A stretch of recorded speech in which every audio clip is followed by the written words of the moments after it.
Hello everybody and welcome to the Royal Blue podcast. I'm Ian Croll, joined by someone who hasn't been on the Royal Blue show for a very long time. Sat next to me in the Royal Blue studio, we have Tony Scott. Tony Scott, how are things? Good to be back at this lovely parish. Yeah. It's been a while, hasn't it? When was the last time you were on? Oh, a couple of years ago now. Good to be back and good to be talking all things the Toffees. Yeah, absolutely. Are you getting that, the Everton buzz back now? Pre-season's here, transfers in and out. The first game's not too far away now. Yeah, it's a couple of weeks away, isn't it, Ian? We've had the international break, haven't we? The Euros have gone, and everyone's geared up, looking forward to our final season at Goodison Park. I can't believe I'm actually saying that. It's quite surreal. We're lucky enough to be in the city, and you're seeing the Bramley Moore Stadium being built, and every time you look at it, you're excited, but in the back of your mind going, wow, we've got just one season left at Goodison, so I'm sure we'll speak about that in depth. Yeah, absolutely.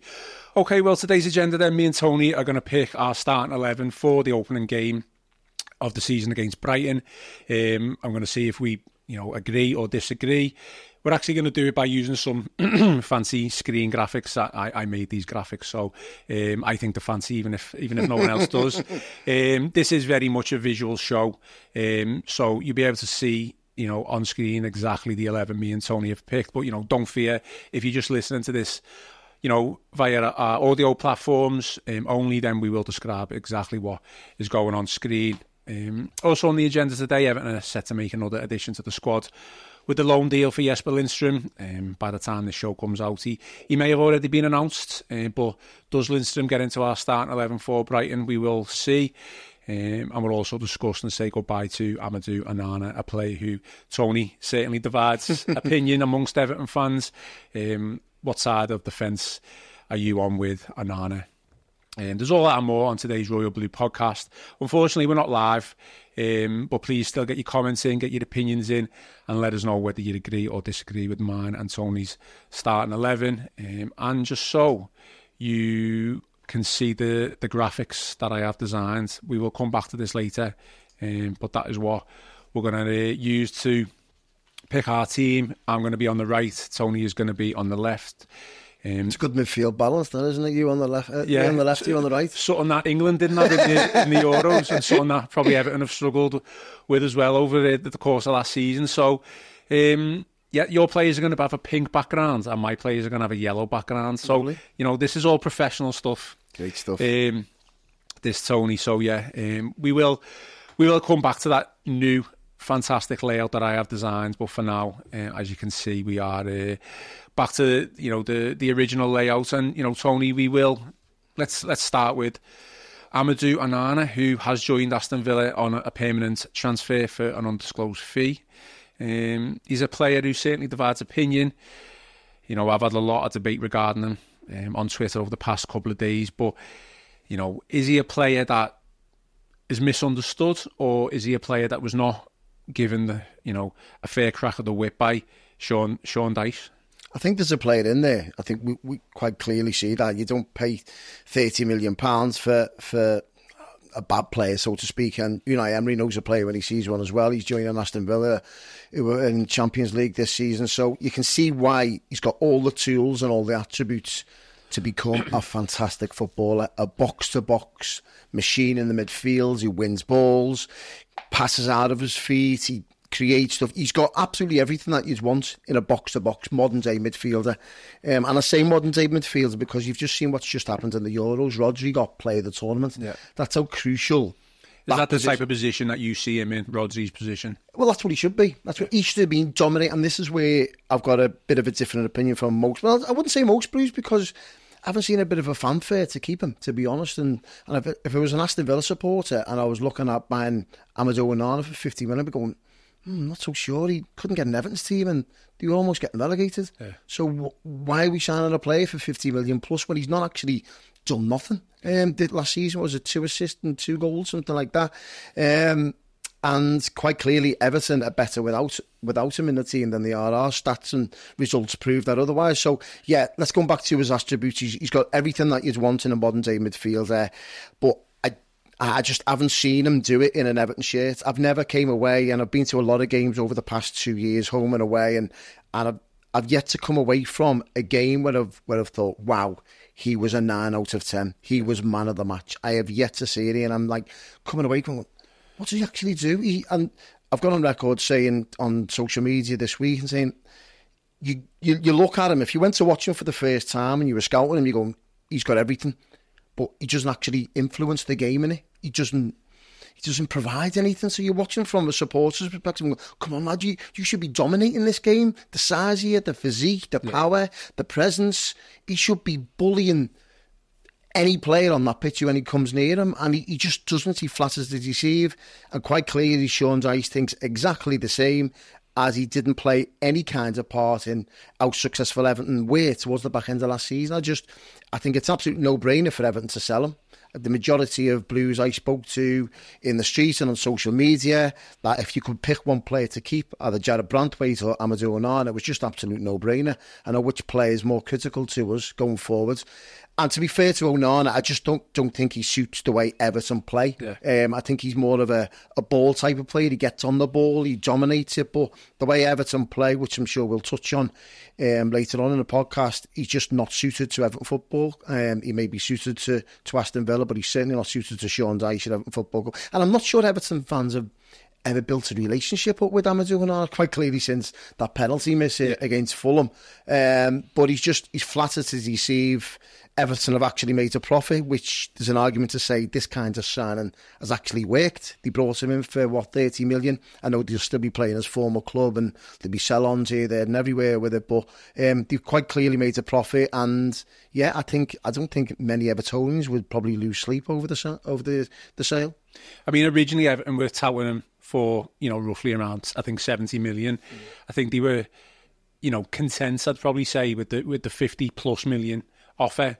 Are you happy with that, or were you expecting a little bit more? No, I wasn't expecting more, to be honest. When you think about it, in his 2 years at Everton, what's he done to even justify 50 million? As I've just touched on there, if I was an Aston Villa fan, I'd be wanting more for 50 million pounds, most definitely. And listen, he may eat me words in 18 months' time, he may move on to Arsenal or Manchester City, but quite clearly there was no bigger clubs in and around asking for the signature. He's gone to Aston Villa. They've had one good season. Who would have thought that we would be selling a player 50 million to Aston Villa? 3 or 4 years ago, we were selling our best players to Manchester United, Manchester City. Now we're selling them to, and maybe that's where we are, where in terms of a football club, that we're selling our best players to Tottenham and Aston Villa and not the bigger clubs. But in terms of Onana, I think 50 million is well. I think Everton have done really well to get 50 million, because there's not many clubs out there that'll be willing to spend 50 million on. And I'd say unproven. He didn't have the best of Euros, did he? I mean, you say that, but I don't disagree with you. But like, he was in the team, or the keeps team of the tournament. But I just think, like, what did he actually do during that game? During that tournament, sorry, Belgium obviously went out early. For me, he's kind of, I know he's a defensive-minded player and he is that kind of number 6 role, but he's not a player who I've seen people online saying he's a player who should have been building a team around. He's not a player for me who you build your team around. He's not a Kevin De Bruyne. He's not like a Phil Foden. He's a player who you bring in to accompany those type of players for me. Doesn't create, does he? He doesn't create chances, doesn't demand the ball as much as what you'd want in the position that he's in. And the biggest thing for me, and we'll touch on shortly later, he doesn't influence a game. The big players, and I come away from Goodison every single game and going, Jarrad Branthwaite, 8 out of 10, dominated in the air, Calvert-Lewin, brilliant up front. Just a guy everywhere, put out fires. You could go on and on all throughout the season. You come away from Goodison, from watching through the naked eye, going, he doesn't influence a game of football as much as what he should do. It's funny because when I was kind of coming up with this agenda over the last day or two, and obviously I knew you were coming on, I kind of thought you'd have a different of opinion of me of Onana, but having listened to a few snippets from your All Together Now podcast, I thought we'd have a healthy debate, but we're kind of just agreeing. I think there's a lot of Evertonians that are the same. I think we're watching him every week. And maybe Aston Villa and Unai Emery, they see something different that we do. And I made the point before, I don't think he suits the way Everton play, by the way. I think he's more of a get on the ball, watch me options, let me feed it, a decent creative player. Yeah. Everton haven't got that. They've got Decore as a number 10, and he's quite clearly not a number 10. He's just filling a hole in there at the moment. So I get why he's not suited to Everton, but you still want to see a lot more. You definitely want to see a lot more. I think his relationship with Evertonians as well, when he's not influencing the game of football on the pitch, he's trying to be a cheerleader as well.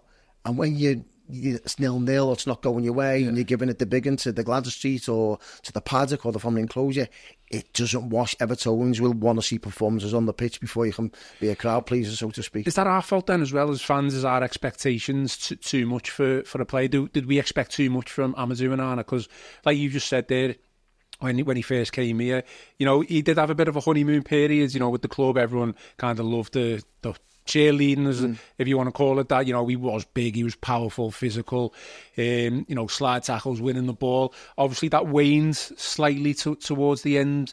It's hard to compare him to certain players, but you did want him to be that box-to-box midfielder. But for me, I just don't think he is that type of player. I just think he likes to hold. I think he likes to definitely win the ball back. He likes to get involved in challenges and then kind of just pass the ball sideways and kind of let the other players let the other players do the creative work to an extent. Yeah, I agree. And as I just touched on there, I think the way Sean Dyche sets Everton up in terms of behind the ball, trying to teams on the counter attack, get balls in the box, it kind of misses the middleman out in terms of a dominating midfielder.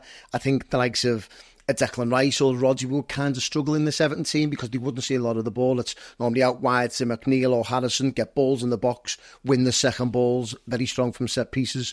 So I kind of get why being a box-to-box midfielder, you kind of struggle in this Everton team because we're not a possession-based team, are we? We're looking to hit teams on the counter, especially away from home, which kind of, he should be doing that. He should be like the 6 and the 10, getting Everton from the edge of their own box right up to the opposition's box, and we quite clearly haven't seen it. He prefers Abdullah Decore in the team, just a guy, James Garner. I think that says a lot from what you're looking for in terms of the sale of Onana. Not many sleepless nights from Evertonians as far as I'm concerned. No, I don't think so. And it's not just Onana himself. I think that position, the defensive holding midfielder or number 6, whatever you want to call it, it fascinates me because I think you could argue that there's two sets of arguments for me that position itself can influence the game greatly, but it doesn't have a massive impact on the game because they're not the ones who would be scoring the goals, creating the assists and stuff like that. But if you look at like Rodri, anytime he plays for Manchester City, they inevitably win because when he's been out of that team, they actually lose a couple of games, don't they? Yeah. Now, if you look at Onana's win ratio out of the 4 options in midfield, he's actually the lowest. Yeah. I think he's coming at like 30% behind Idrissa Gueye, Garner and Decore. For me, there's always other overriding, factors as to why teams win and lose football matches. But for me, that was a telling stuff for me, to be honest. It tells you everything you need to know, doesn't it? And that's all we care about as Everton Football Club. We want Everton's best interest at heart before any player. Yeah. The club comes before any player. Everton's results are a lot better without Amadou Onana in the side than they are with him in the side. And that tells you a lot. Maybe, I don't know if it's his attitude, his application, he's just not suited to the way Everton play at the moment under Sean Dyche. And as I said, £50 million. Take it and run, but as long as it's invested wisely, that's the big thing. It's no good getting another £50 million into the bank and spend it on another Neil Maupay and another etc. All these players that we've done in the last 2 or 3 years who we're still trying to sell on now. So it's vastly important that the money that we've just brought in through the Onana sale, we look to spend wisely. We'll come on to a replacement there with the money that we've got. Just sticking with Onana, then I took a little bit of flack for my parting tweet of Onana. I don't know if you saw it, Tony, but a lot of people agreed with me, and a lot of people disagree, but it did have quite a bit of attention. I'll just read it out for anyone who hasn't seen it, and I feel like I just want to make sure that to reiterate, this is just my feelings and no one else's, and there's no hate or anything in regards to Amadou Onana. I hope he does well, but I basically said his Everton career, for me, will be remembered for the penalty miss against Fulham.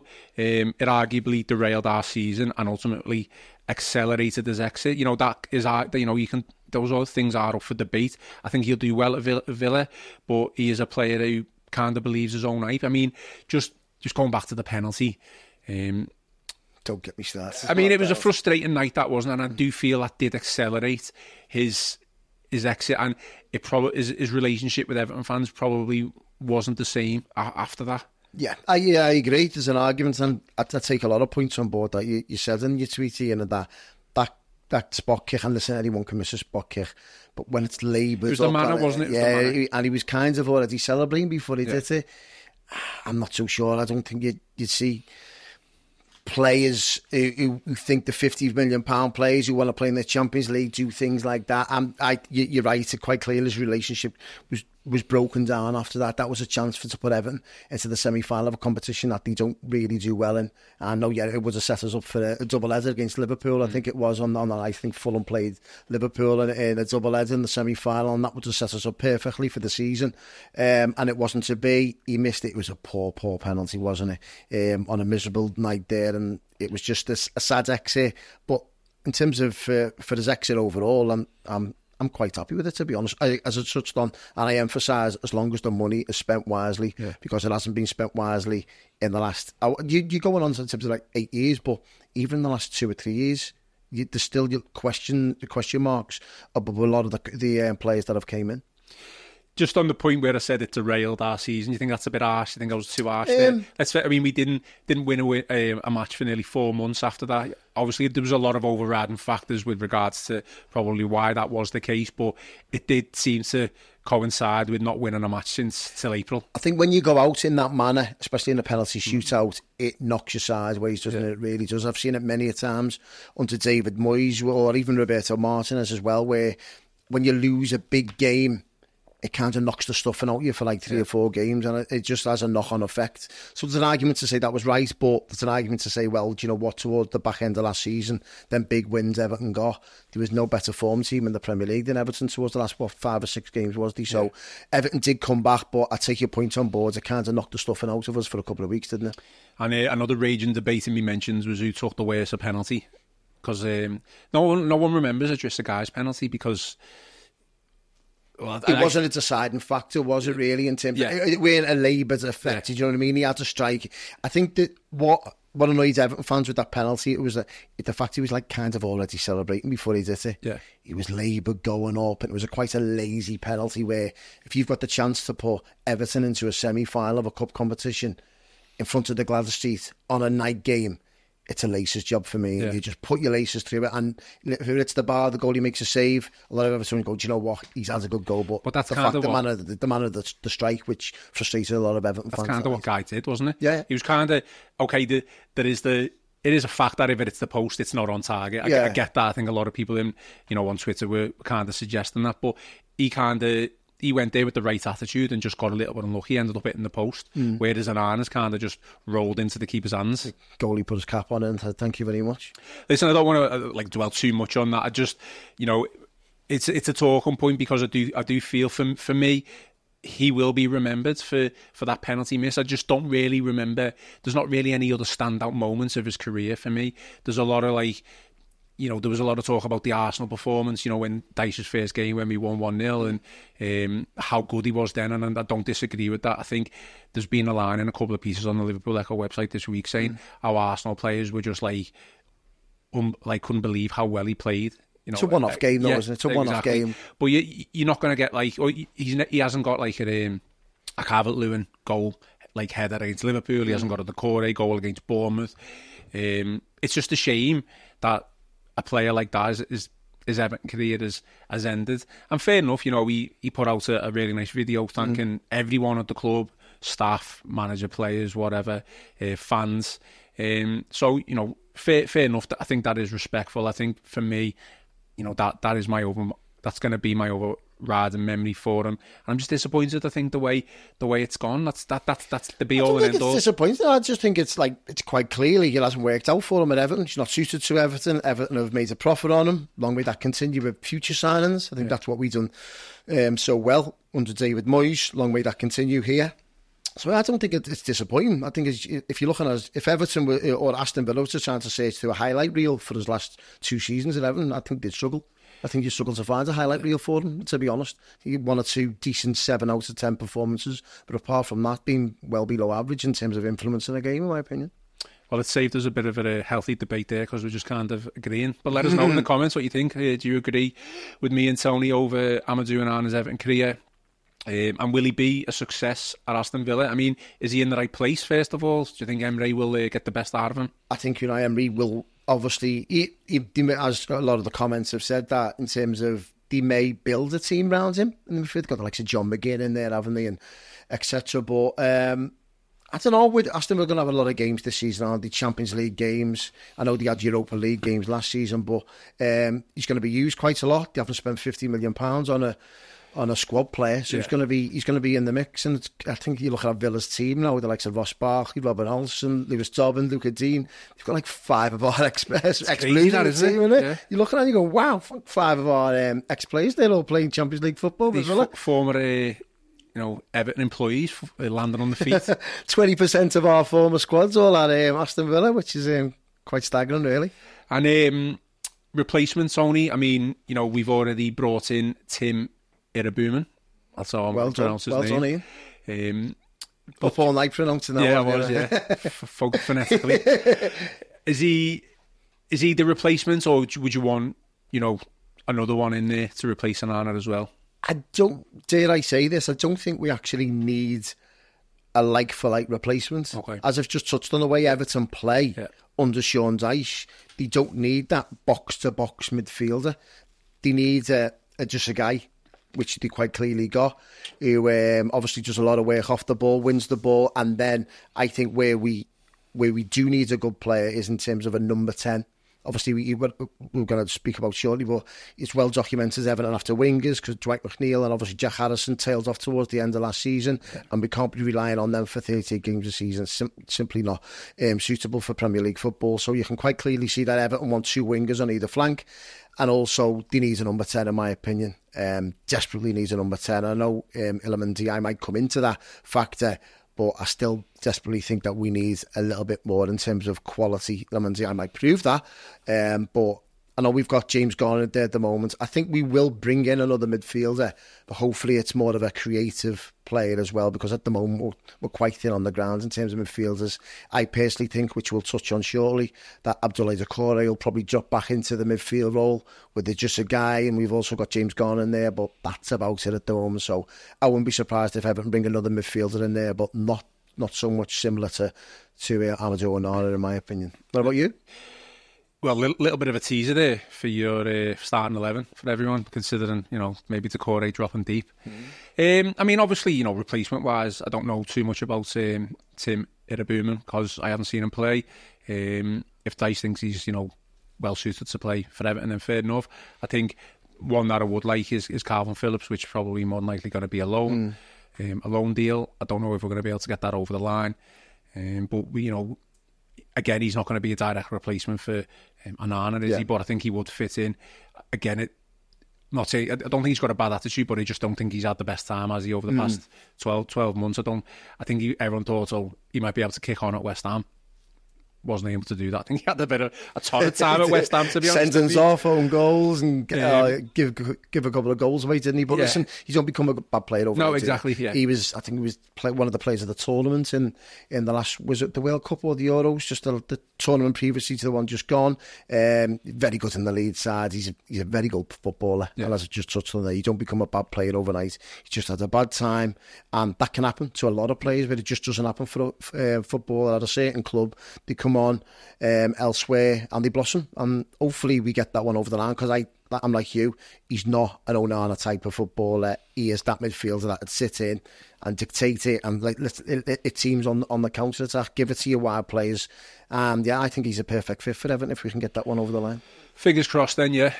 Calvin Phillips, obviously, I mean, the valuation of him, you're looking at like 20-30 million. I don't think it's something that we're going to be able to afford, but a loan deal, I think hopefully West Ham are out the picture anyway. I don't think West Ham fans want him back, but we will see. Moving on then, Everton are closing in on a deal for Jesper Lindstrom. The club has been exploring a move for an attacking midfielder for some time, and talks are understood to be progressing with his current club. Napoli as mentioned, by the time the show goes out, he might already be announced. I mean, let's timestamp it, I suppose. It's the 24th of July, and we are coming up to 1, so this show is coming out around about 5 o'clock this evening. But the medical is meant to be happening, is it? So I put a tweet out early before Tony just said I'm excited about the prospect of him, kind of a player who lost his way at Napoli a little bit, but has clearly shown capabilities in the German league with Frankfurt. And he's just the perfect player, like a try before you buy. Expecting to see plenty of runs and dribbles. And at the end of the day, like if we end up paying the fee, I think it was around about 23 million euros for him next season, next summer. That is obviously going to have meant that he's been a success at the club. I mean, do you know much about him? I haven't seen him play. I've seen clips of him, pretty much like most Blues. When you're there's rumoured to be in for a play, you start going on YouTube yourself, don't you? Start looking at clips of him. Yeah. But he ripped it up in the Bundesliga, didn't he? Got his move to Napoli, and again, as you just touched on, it just didn't work out for him at Napoli. That doesn't mean that it can't happen for him at Everton, and I think it's the perfect signing in terms of try before you buy. I think it's like a 3 million loan deal, which is absolutely perfect for Everton. And if it is successful, then obviously there's an obligation with a £22 million euro fee there, so that suits us down to the ground. It's not big in terms of where we've been in the previous couple of years. I think it's a market where Everton have got to get better on, the loan market. I think it's some of the disasters that we've had over the past couple of years. Even Danjuma springs to mind last season, just a waste of a loan. He's not getting used, and it's just you're using a loan up as well. El Ghazi springs to mind. I couldn't remember his name, but El Ghazi under Benitez was just the worst. Disaster. And do you know what? When you look at that, and we always harp on to like how successful David Moyes was in the transfer market, but as loans, the likes of Pina, Arteta, all these players came in on loans. It was try before you buy, get the Everton way, understand the culture of the football club, what the demand of the fans wants, and then if you're successful, you'll get yourself a permanent move.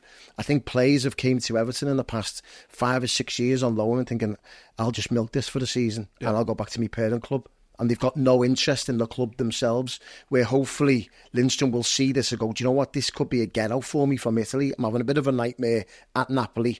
A chance to play Premier League football, the most watched league in the world. A chance to play in the last season at Goodison Park, historic football stadium. It's going to be beamed all over the world, and it's a chance for him to go, hang on, I could get a move here. This is perfect for me. So you're hoping from the clips that he looks similar to to Dwight McNeil, the way he plays. Okay. Very direct, balls in the box, comes inside. So, and I think you can quite clearly see that's the direction Everton want to do this season, is get a lot of width in there. We had it to a certain extent last season, but they kind of ran out of gas, didn't they? I know we got the results over the line in the end, but if you're playing 38 games a season, you're playing cup games hopefully as well, you need more than 2 wingers the way Everton played, like Jack Harrison and Dwight McNeil. You want players were heavily linked with Wilfred Gnonto as well, so I wouldn't be surprised if Everton get 2 for each side, to be honest. I think that's the way going forward to beef up the squad. Where's he going to play then, do you think? Because he has played quite across the 3, hasn't he, left behind as a number 10 and as a right, as far as I know, from playing with Frankfurt and Napoli. Do you just see him as that right winger? Because let's face it, the right wing and the full-back situation, which we will come on to when we pick our team, I think is a bit of a cause for concern. And I think he does, tick a lot of boxes with regard to that right side now. He does, and I'm like you, when you're watching the right side sometimes, and it's like square pegs and round holes, so to speak. You'll see Jack Harrison on one side and you see Dwight McNeil on the next, and sometimes I've seen Abdoulaye Doucouré fill in over there when Everton out of the ball, and it's not nice when you've seen the balance of the team get stretched, especially at home when you're at Goodison Park and you can see and you go, Everton just look a little bit unbalanced there. You can see like Jack Harrison trying off the ball, trying to cover for Ashley Young, and all of a sudden when you're playing them big games, I think the Merseyside derby springs to mind at Anfield last season where Ashley Young was sent off and Liverpool just had a field day down that side, and sometimes you look and you go, wow. So I think that right hand side is cause for concern, and hopefully Lindstrom can come in there and make it his own. I've heard someone this morning, a friend we were texting with regard to this loan deal, someone described him as maybe he could be a Kevin Morales type player. Is that someone that you would see, or I'm a fan of Kevin Morales in the most positive way? I get what you mean in terms of being direct and getting goals and assists, and I think that's quite clearly what Everton have needed in the past 2 or 3 years. There's not many attackers in there getting numbers, getting stats up, getting Everton numbers on the boards. If you look at Everton's underlying numbers for the season, did we get into double figures for goals? Any of it? Calvert-Lewin, Abdullah Zakori got 7. I think it was. If you think you look at assists, no one got more than 7 or 8. If you want to be part of the top 10, so to speak, or even mid-table, you need to be hitting double figures in terms of assists, creating chances at least, or big chances, never mind goals, so to speak. So I think that's what you're looking for, a little bit of quality in the final third, because it was desperate at times. I think it's so easy to forget, although we finished the season quite well, there was performances there that weren't kind of backing up when we were in the opposition half, and I was just going back and back and back, and the crowd were getting frustrated. So I think you look Burnley home. Exactly, there was a lot of games like that. Especially towards the start of the season as well, where you looked at Everton's, a lot of winnable games for Everton. They just didn't materialise because they got to the final third and they kind of run out of ideas, especially at home, as I've just touched on there. And away from home, I think they're perfectly suited to play away from home, the way they set up behind the ball and they can hit teams on the counter. But when they're at home, you need to break the opposition down. When you're playing your Fulhams, your Wolves and your Bournemouths and the 3 teams coming up, the onus, especially this season, the last season at Goodison Park, there'd be a lot more pressure on these Everton players to put in performances at Goodison Park. So you need that extra quality. So I wouldn't be surprised if the likes of Iliman Ndiaye or obviously Lindstrom, they feature heavily at home, but they don't feature away from home if you can't get where I'm coming from. Just sticking with them then, sticking with Lindstrom. I mean, I understand the level and the market that we're signing players in. Let's face it, he's coming off the back of a poor season. Is it a concern then that he's not had a good season with Napoli, or do we just have a player now he's hungry and needs to kind of like prove a point? Yeah, I think it's the latter, to be honest, Ian. I think that's what Everton have got to go for. We can't shop in Harrods, so to speak. We've got to look at where we are in the bargain basement, so to speak, and look at these types of players who are playing for kind of elite clubs in Italy, Champions League football, but can't get in their side. Yeah. So there's a reason why Napoli bought him for what they did. I think it was like 30 million they bought him for in the end. So there's got to be a reason why Napoli were looking to get his signature. Quite clearly hasn't worked out, and there's been quite a lot of examples. Everton have bought players in the past, well, with successful signings where it hasn't worked out at a football club and it's worked out at Everton. Quite clearly, there's lots of examples of that. So hopefully that's the case with Lindstrom. I mean, again, I haven't seen him play, to a full extent. Seen little clips of him. Just looking at his stats and the style of play that he is. Got me slight concern is that I do think he's going to be direct. I do think he's going to try and dribble. I do think he's going to, try and play those counter-attack. He's certainly going to be involved in the counter-attacks if that's how we go. Direct passes further up, into feet or whatever. I do think there may be an issue, and hopefully he can overcome this, by the way, with his final ball into the final third. I do think that he could be a frustrating player with regards to that. When you go in the final third and you get to the byline, you get a good cross in, and then he whips it in and it might be too short or too long. That's just a cynical, fan in me. Do you know what I mean? We've had it before with like a Peter Beagle example coming in the final third. I hope not. I do. Like you say, why would Napoli pay that amount of money for them? At the end of the day, the champions of Italy in the past 2-3 years, weren't they? So it's not as if they were even further down the league and say that they were one of the top teams. So they're obviously going to be looking for top players. I do think he can be a spot on signer for Everton. Try before you buy. Let's see how he goes over the next 10 months within this season, and then we'll see where we go from there. But it's a positive. It's an absolute positive for me, and hopefully he's announced at some point this evening. Yeah, loan market's one big improvement Everton have got to improve on. The loan market's one we've neglected with the Moshiri money, so to speak, in the past 5 or 6 years. We've been throwing money around like confetti, and them signings haven't worked out, and we've just basically brought next to nothing in terms of the loan market. So it's one, I think Kevin Thelwell's probably identified that. The likes of Danjuma didn't work out. There's a lot of examples over the past few years. Vinagre, for example, coming as a left back, didn't kick a ball. You're just using loans up. Yeah. When a lot of football clubs in the Premier League, they're bringing loan players in there and they're making an impact, they're making a difference, and it's quite clearly it's a get out of jail free card, to be honest, in terms of bringing a signing in. You've got a couple of loans there to help you out during the season, and I wouldn't be surprised, as you just touched on there, the likes of Lindstrom, if he doesn't start away from home, he's a great substitute to bring on. If you're soaking it up, all of a sudden you've got an out. You've got wingers that can make a difference. So imagine, for example, Everton getting Onto over the line. McNeil and Harrison obviously flagging after 60 minutes. Everton are sitting in deep, holding on to a 1-0 or it's 0-0 away from home. Next minute you're bringing two handy attackers in, can get you up the pitch straight away, and it's a good out, especially away from home. Yeah, I mean, I've read his defensive, hard work and attributes are another reason why Dyche, wants him in as well. So, fingers crossed. Okay, well, does Jesper Lindstrom get into Man and Tony's opening day match, start 11 against Brighton? We'll now quickly move over to the other layout, Tony, and we'll let you go first. Get your team up. I already know what it is. We were very, very similar, and I kind of wanted us to be a little bit different. So I haven't just changed my team because of what our similar starting lineup, but it is slight. It's very much the same, but there is a slight difference, and we can fully debate that right now. I mean, obviously in goal, Tony, who've we got? Got to go with one of the world's best, and I do say the world's best now, goalkeepers in Jordan Pickford. Again, as another fantastic Euros. His distributions getting better. Yeah. And one of his frailties, in my opinion, was coming out for crosses. We know, obviously, the jokes in terms of his size, and he can't demand the box as much, but the shot stopping speaks for itself. He's absolutely fantastic at that. His distribution's brilliant, but demands in the box, I seen it a lot towards the back end of last season, where Everton were under the cosh, holding on to a 1-0 win against the Brentford or Liverpool or whoever it may be. All of a sudden, he's getting off his box, grabbing the ball, soaking up possession, kills the game stone dead. So we've seen a big improvement in Jordan Pickford's all-round game. His mentality's changed as well. I think becoming a father as well has obviously helped him as well. So yeah, he's one of the world's best goalkeepers, and I do say world because you could say about 7 or 8 in world football, the likes of Ederson, Alisson, Donnarumma, Oberg, they're probably the elite ones in terms of 5 or 6, but below that par, I think Jordan Pickford's right up there. Are you surprised that, not that I was trying to sell him here, I think Jordan Pickford's, probably one of our greatest ever goalkeepers, maybe just behind Neville Southall, but are you surprised that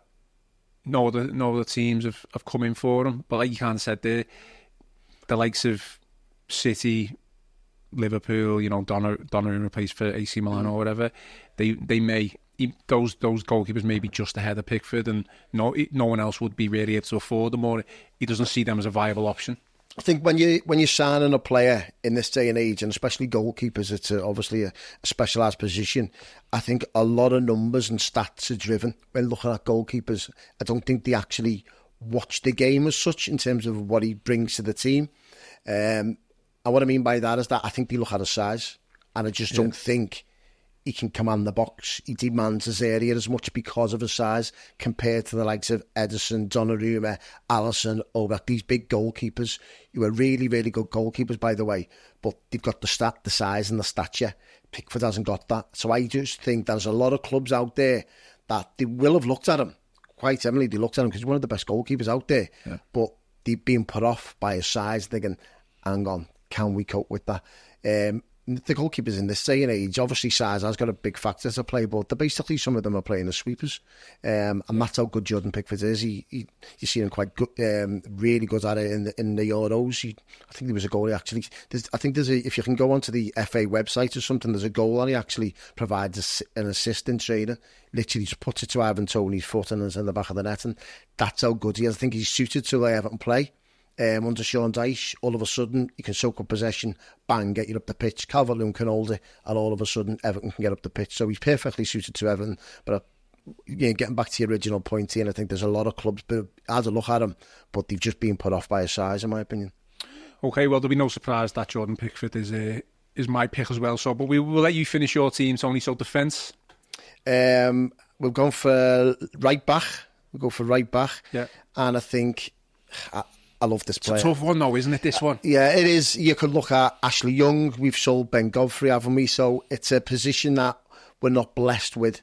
And I wouldn't be surprised if we even actually bring another player in terms of this, because we've sold Ben Godfrey. I wouldn't be surprised if we bring a signing in that can play a centre-half and a right-back, because we've sold Godfrey, who did a bit of both. Yeah. And there's no kind of backup there after Tarkowski and Brandtwaite is there. You've got Michael Keane and that's it.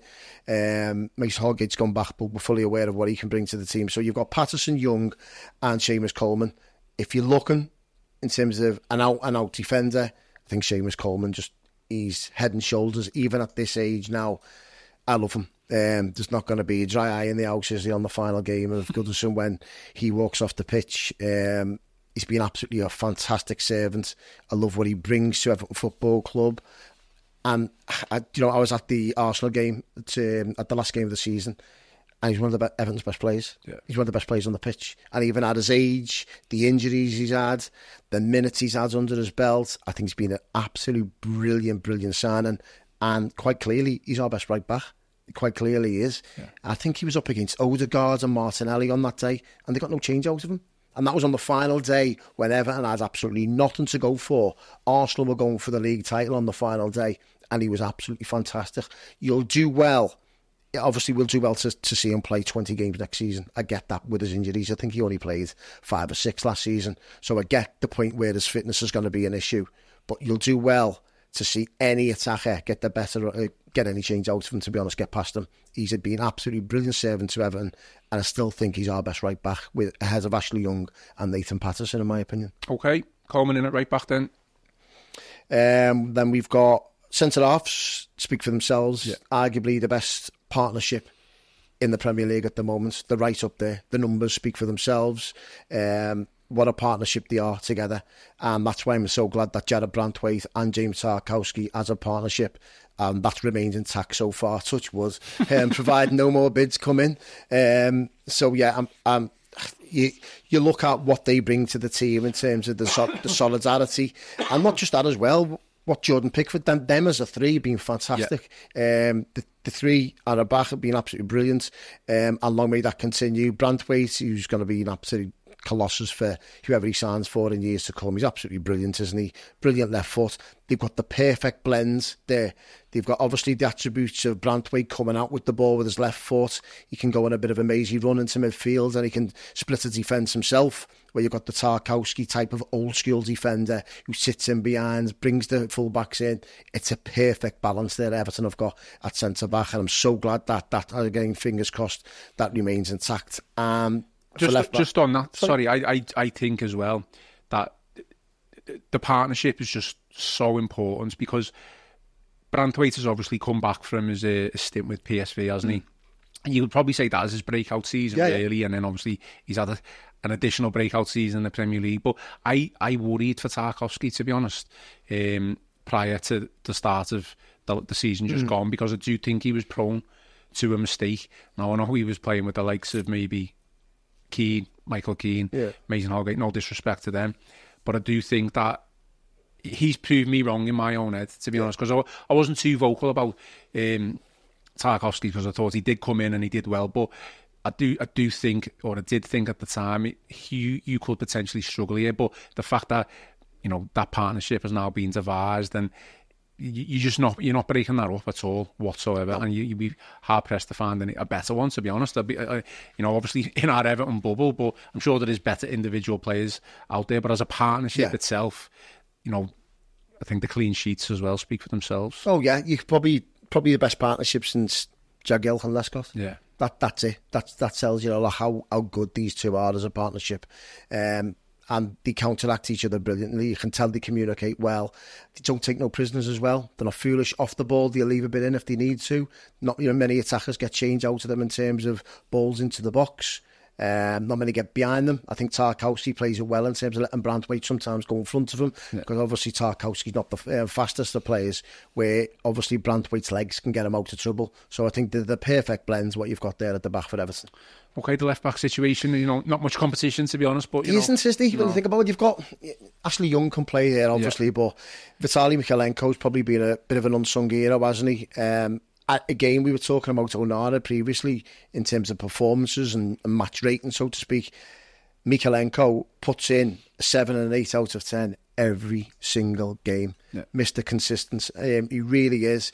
And he surprised me as well.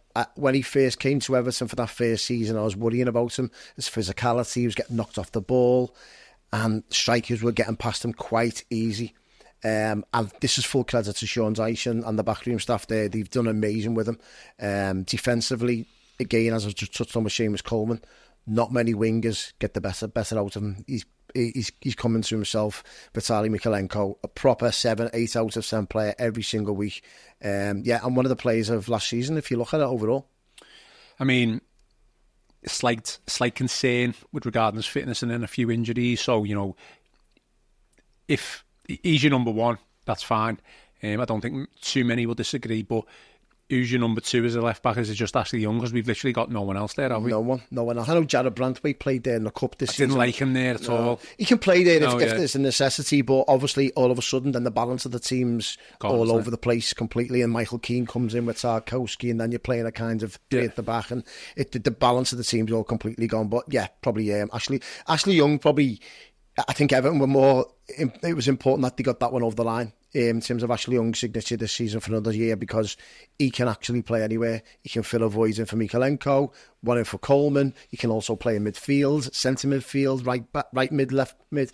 He's Mr. Versatile. So even though I'm probably not going to put him in my selected team, he's Mr. Reliable, and I wouldn't be surprised if Sean Dyche goes against the grain and he actually starts Ashley Young on the opening day himself.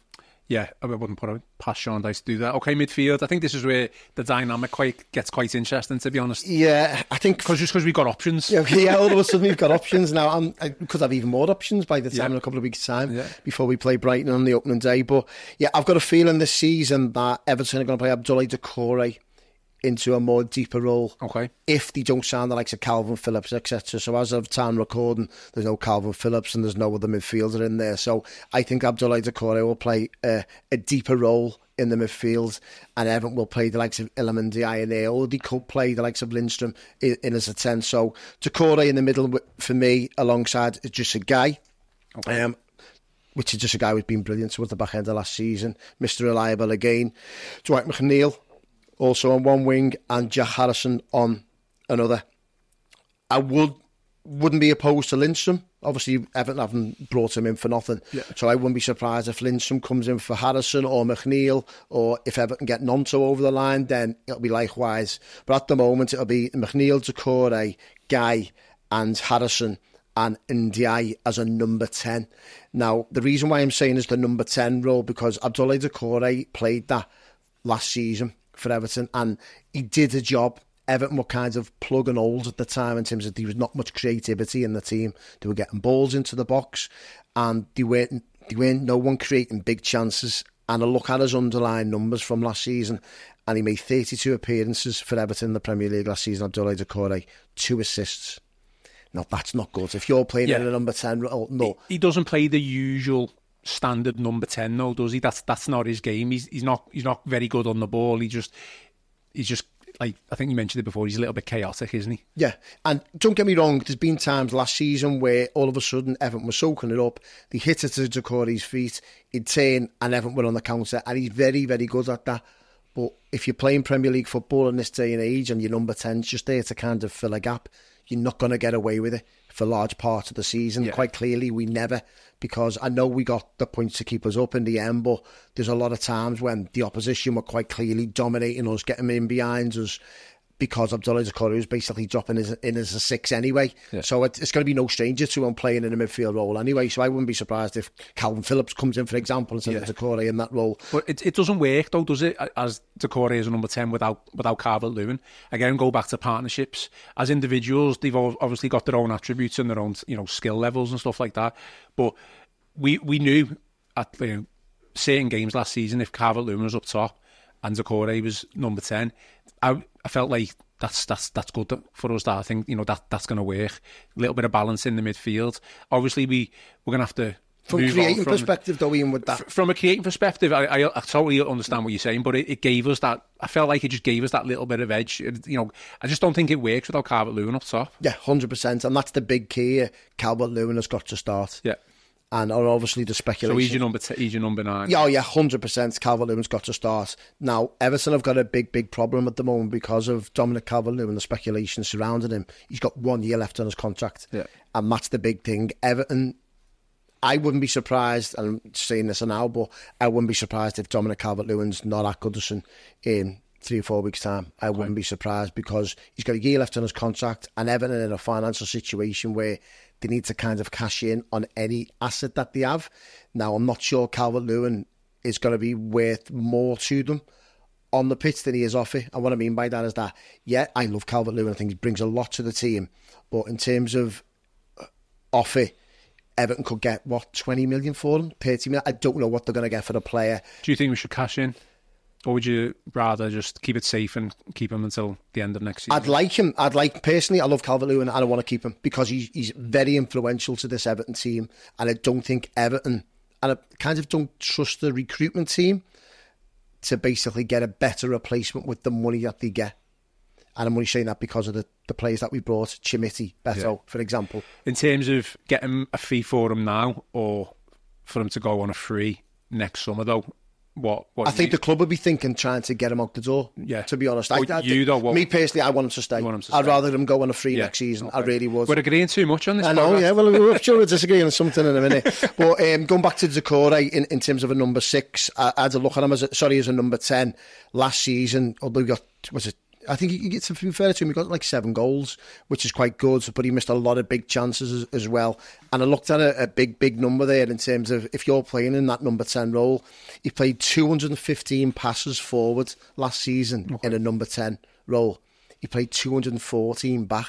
So he's actually playing just as many passes back as he is going forward.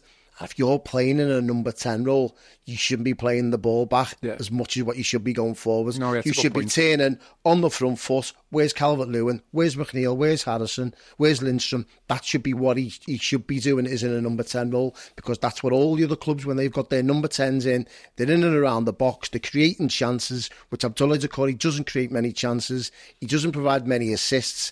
And I know he's been really good in that role in terms of getting Everton over the line. But that can't continue. If you're looking to create chances and score goals, especially this season, you need to be a little more creative in the final third. And I think that's where Everton will push Ndiaye into a number 10 and maybe put Doucouré into a bit of a midfield role alongside his mate Idrissa Gueye. Okay, I mean, obviously, you just joining us, must be worth mentioning that this is literally just for the first game of the season. Yes, of course, yeah. Subject to change with potential signings. Subject to change, but obviously this is the whole point of the discussion, that we're looking at our strengths and weaknesses.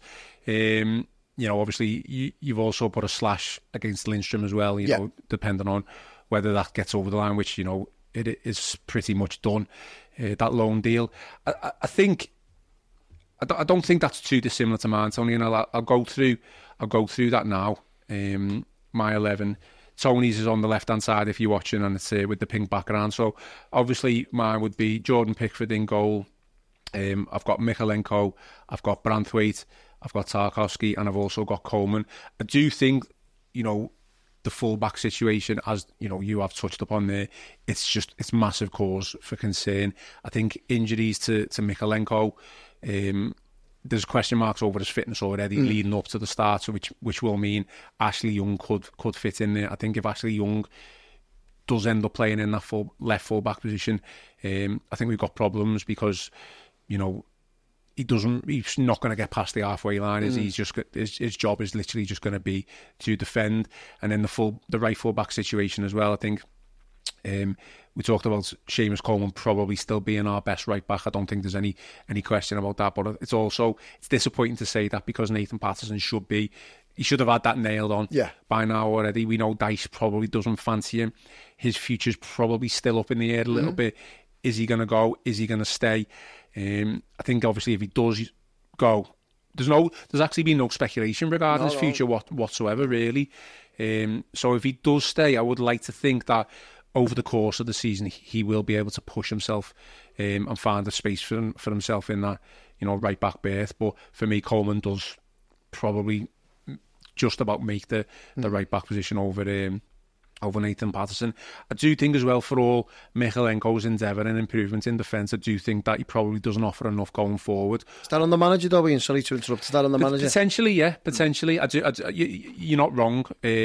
So we will, again, dynamic-wise, we'll see how that goes. Because we've seen under Lampard, he's got the tools going forward to score a lot of goals and get in the box and provide assists. Absolutely. I don't think you're wrong. It's not. He could be on the manager. But we don't. You don't see many overlaps from the fullbacks, do you, playing for Everton? But we'll see. Right midfield then.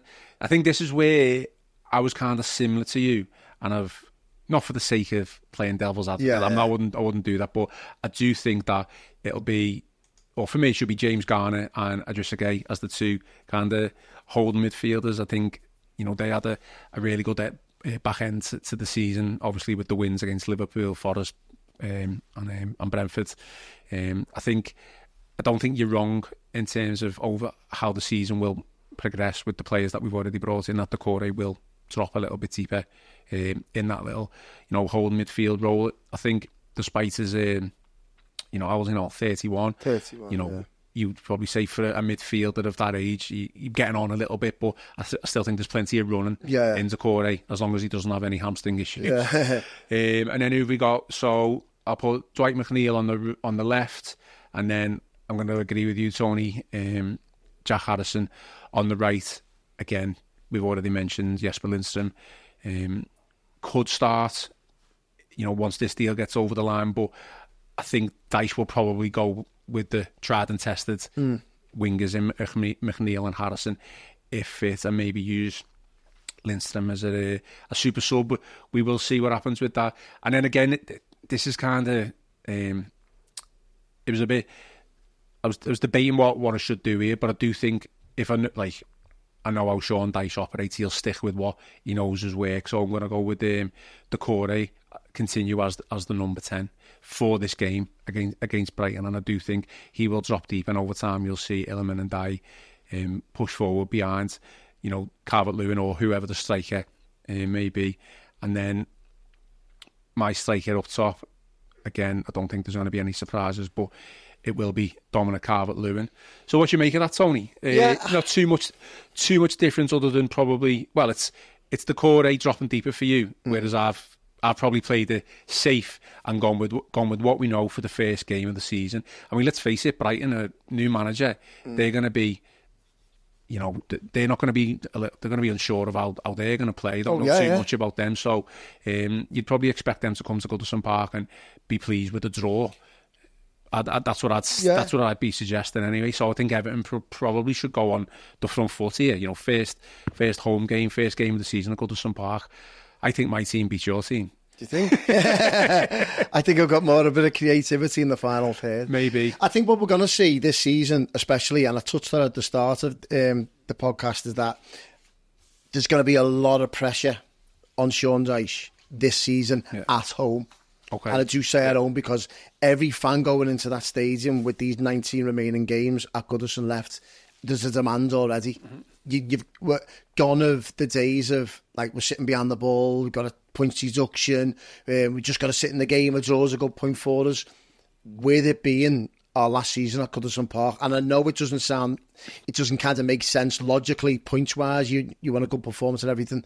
There's just going to be a lot of fanfare, there's going to be a lot of fans coming to this stadium for the final time. Goodison expects, I think that's what it'll be. It's going to be massive this season, especially with it being the last season, so you're going to get the last opening day fixture, obviously with Brighton, you're going to get the last Merseyside derby, the last time we played Manchester United, all these things are going to come into fact, the last night game, the last cup game at Goodison, all these things are going to be happening, and there's going to be a lot of fans going to Goodison for the final time this season, and that expectation is going to build and build and build as the months go past. So you go into August, them games are gone, then your September, your final Boxing Day fixture, all of a sudden you're in January, and that more and more pressure. Not that I think it's right, by the way, but it's what Evertonians are going to expect going into the final game. So I think there'll be a lot more pressure at home than will they be away from home, especially this season with it being the last game. Yeah, and is that a cause for concern as well? Because we know Everton have struggled to, break teams open. I think that's why they brought the likes of Ndiaye and Lindstrom in, because they quite clearly we seen for large parts of last season at home. The Luton game springs to mind straight away, where if teams are behind the ball, we're just struggling to break them down, and Everton were quite bang average against them teams, the teams that were looking for, hang on, let's break these down. They've got 10 men behind the ball, but we just whipping balls into the box, Evan, in the end, and running out of ideas. The first couple of games at home, I think Fulham and Wolves spring to mind straight away, where we had 2 or 3 good chances, and then after that, there weren't much. Everton kind of ran out of ideas, so I think that's why it's being brought in. The likes of Ndiaye and Lindstrom, and hopefully 1 or 2 more in the attacking third, will provide us with that creativity, and more importantly, in options. Yeah. You've got options you want options off the bench, because you looked last season and there's a lot of youngsters there on the bench last season. You hopefully now going into the Brighton game now with a bit of confidence off the bench. Yeah. That you're going, do you know what? If this is not working out, I can bring Nonto if he signs. I can bring Lindstrom into the mix. I can bring a Calvin Phillips to make it. I can do all these things to change the game. Where last season you were just throwing better one, hoping for anything, hoping for a miracle. Do you know what I mean? So I think we're going to have a lot more options going forward, which is a good thing, especially at Goodison Park. I'm so glad you brought up options because we're coming up to the hour now, so we are going to finish off. But throwing a curveball in here, which you didn't say we were going to do before we came on. Scenario situation. Everton are drawing 1-1 at home against Brighton on the opening day with 20 minutes to go. What are the 3 subs you were bringing on to change the game? Let's just keep it to the current squad. So it can include Lindstrom because we know that deal is pretty much done. So 20 minutes to go. The crowd are getting frustrated. It's 1-1. We've played okay. We've played well, but we need 3 subs to change the game. What are we doing? Well, although Sean Dyche would probably say, you know what, take the point here, opening game. Don't say that, so. He will. I'd tell you, a lot of managers on the opening game of the season, in terms of like, just shake hands on the point, happy days, move on, got a point on the board rather than a defeat. You don't think he'd twist then, no? I think he will to a certain extent, but not big. Yeah. Not big, to be honest. Like the one sub or something Maybe like that. the one sub, but... What would you do then? I would probably... As I said, Lindstrom would come in for Jack Harrison, or maybe even play Lindstrom on the left and put Dwight McNeil as a 10, maybe taking Ndiaye off, something like that, or maybe throw Beto or Chimiti on. In fact, if you look at the 2 options at the moment in terms of Chimiti or Beto, I think Chimiti looks the one who's quite handy in terms of he looked well towards the back end of last season. And he did obviously okay against Sligo Rovers as well, where Beto just simply looks out of sorts. So I think Chimeti's forced his hand. That's what I was going to ask you then. So you've already kind of answered it, but who is the number 2 to Calvert-Lewin then? Do you think it is Chimiti? I think it is Chimiti. But again, if Everton have got a big problem, if a team does come in for Calvert-Lewin, then it throws everything up in the air, to be honest. But if Calvert-Lewin stays, I think Chimiti is probably forced Sean Dyche's hand to be that number 2 now, because I just don't see what Beto brings to the table. I really don't. Not a fan, no. No, he just looks out of sorts, to be honest. He just doesn't look up to Premier League standards.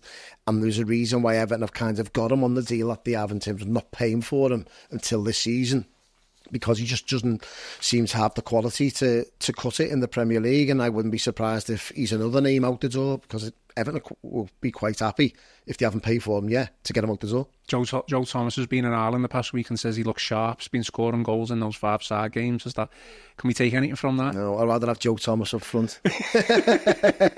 No, jokes aside, listen, Beto's got, again, you look at him, his presence, his power. He scored a couple of decent goals last season. But if you're looking for someone to lead the line, I think it's absolutely night and day if you're looking at Dominic Calvert-Lewin and Beto in terms of holding the ball up, scoring goals, everything. You just look... I always harp onto Dominic Calvert-Lewin in terms of that Merseyside derby performance where he absolutely bullied arguably the best centre-back in the world in Virgil van Dijk, Canate. I think they made another defensive change in Kwanzaa. He dominated the 3 of them and he was up front on his own. That's how good Dominic Calvert-Lewin can be. I can never ever see him meet own heart of hearts Beto doing that to any kind of team, let alone arguably one of the best teams in Europe. So yeah, Dominic Calvert-Lewin for me, with Chimiti as a worthy number 2. Just back to the scenario then, is Calvert-Lewin staying on for you, staying on the pitch if it's 1-1, 20 minutes to go, or is it a like-for-like sub where you just bring Chimiti on for Calvert-Lewin, or is it like 2 strikers up top? Two strikers up top, I think you've got to. I know it kind of hasn't worked to a certain extent in the games Everton have had this season, but if it's 1-1, I wouldn't be surprised if Everton make a bit of a change in there in terms of Lindstrom coming on, as I've just touched on there. That's after 20 minutes, and maybe Ndiaye coming off. But then, obviously, with 10 minutes to go, maybe take that number 10 off and go long, do you know what I mean? And go with Chimiti just playing in behind Calvert-Lewin, etc., just trying to get that win. OK, well, I think that's... Any final remarks, Tony, before we finish off? That team wins the league. That team wins the league. Which league's that? No, I think, listen, it's competitive. I don't think that team loses many games if you keep them all fit. And that's the thing that we've just touched on throughout the podcast, is keeping them players fit. Coleman, is he going to play more than 15 games this season? Highly unlikely, judging from what we've seen. Mikalenko, fitness issues there. It's just a guy, is he going to play 30 games? There's a lot of question marks in that team. So the more quality and the more signs that we get, the better for options for Sean Dyche. Yeah, absolutely. Well, let us know in the comments what you think. Tony's team's on the left with the pink. My team is on the right in the yellow. Obviously, it's not too dissimilar, but there is, a slight shift in midfield and the dynamic of how we could play. Just, bearing in mind, just to reiterate, I was kind of going to go along with Tony's team. I don't disagree with it. And I do think eventually, probably repeating myself here, that Decore will eventually drop deeper and Ndiaye will be the one who plays as the standout number 10. So we will see. But hopefully if it is 1-1 with 20 minutes to go against Brighton, that we do pull a goal out of the hat and we end up winning 2-1, 3-1, something like that. So, yeah, all good. Okay, well, thank you for watching and thank you for listening. If you're just listening on the audio channels, please remember to give this video a like and remember to subscribe to the Royal Blue YouTube channel if you already haven't, and remember to give us a review on Apple Pods and Spotify as well. I've been Ian Croll, joined by Tony Scott, and this has been the Royal Blue Podcast.